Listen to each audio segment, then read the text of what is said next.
কোনো সামরিক লক্ষ্যবস্তু নয়, কিন্তু পরিকল্পিত হামলা চালানো হচ্ছে শিক্ষা ও গবেষণার জন্য অপরিহার্য অবকাঠামোগুলোতে। শনিবার এক বিবৃতিতে এই অভিযোগ করেন ইরানের বিজ্ঞান, গবেষণা ও প্রযুক্তি মন্ত্রী হোসেন সিমাই সাররাও।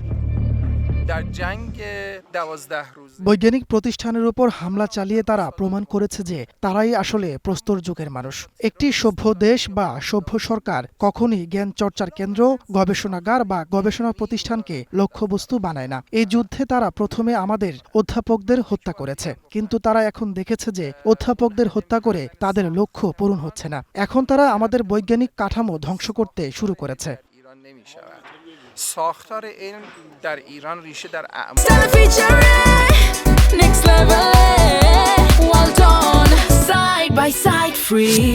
তার দাবি, যুদ্ধের শুরু থেকে এখন পর্যন্ত ইরানের ৩০টিরও বেশি বিশ্ববিদ্যালয়ে সরাসরি হামলা করে ইসরায়েল ও আমেরিকা। ফলে বর্তমানে শিক্ষা ও গবেষণা কার্যক্রম থেকে বঞ্চিত হচ্ছে লাখ লাখ স্কুল, কলেজ এবং বিশ্ববিদ্যালয় পর্যায়ের শিক্ষার্থী।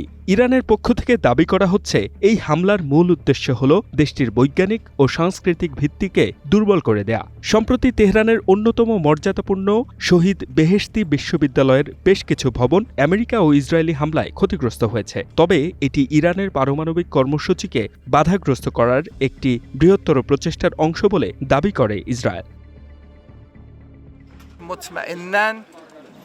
আমি আগেও বলেছি, ভবন ধ্বংস করে ইরানের বিজ্ঞানের ভিত উপড়ে ফেলা সম্ভব নয়। ইরানের বিজ্ঞানের শিকড় ইতিহাসের অনেক গভীরে। তারা অবশ্যই হতাশ হবে এবং তাদের এই উদ্দেশ্য ব্যর্থ হবে। ইরানের বৈজ্ঞানিক উন্নয়ন থামবে না। ইরানের বৈজ্ঞানিক সক্ষমতা অসীম।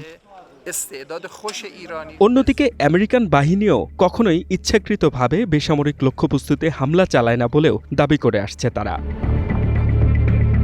বিশ্ববিদ্যালয়গুলোতে এই হামলার প্রতিক্রিয়ায় এরই মধ্যে অত্যন্ত কঠোর অবস্থান নিয়েছে তেহরান। এবার শিক্ষা প্রতিষ্ঠানে আঘাত হানার পাল্টা জবাব দিতে চায় তারাও। মধ্যপ্রাচ্যে অবস্থিত আমেরিকা ও ইসরায়েল সংশ্লিষ্ট বিশ্ববিদ্যালয়গুলোতে হামলা চালানোর পরিকল্পনা করছে বলে হুঁশিয়ারি দিয়েছে ইরান সরকার।